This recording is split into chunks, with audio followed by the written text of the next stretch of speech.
Pratyahara. The sound does not disturb you. You disturb the sound. Pratyahara is a detachment from those senses that are all around us.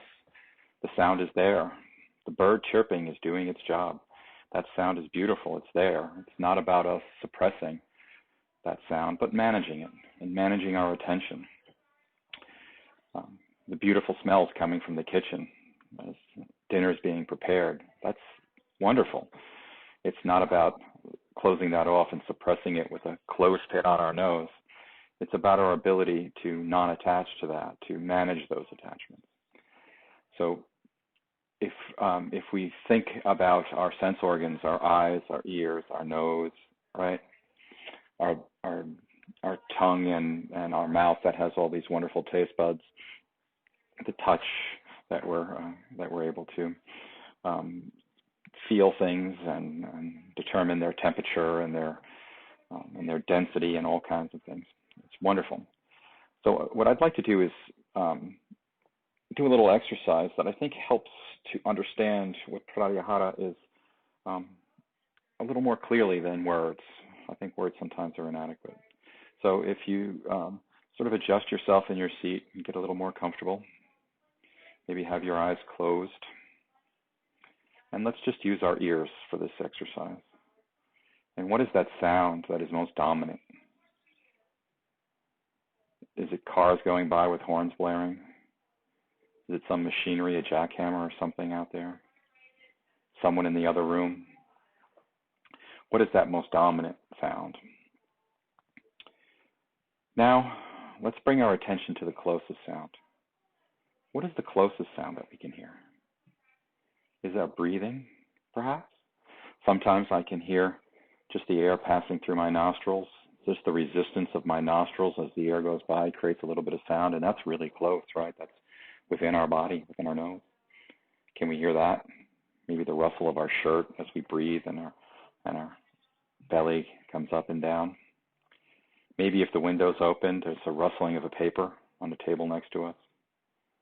Or maybe maybe it is some other sound. A pet whose tail is wagging and smacking something. What's that closest sound? Now, what's the furthest sound you can hear? As I sit here, I hear some birds outside, and I hear a bird that's close, probably the tree right in my front yard outside the window.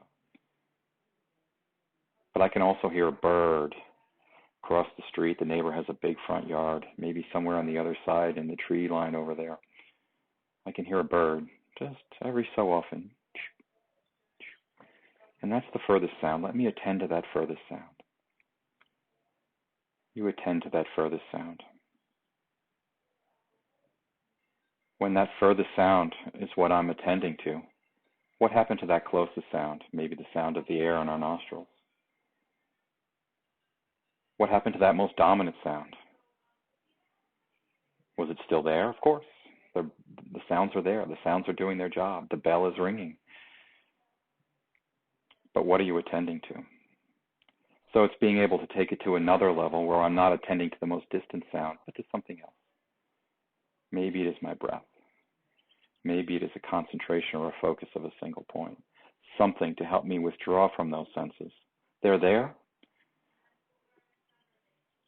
but are we attending to them? And as we do with all our yoga practice, it's not just what we do on our mat or our meditation cushion, but it's what we do in the real world. So let's think about the lessons of Pratyahara in the real world. What are we letting in with our eyes? What are we reading? What are we listening to? Right? What are we using our senses for? And are we attending to them in a way that's meaningful?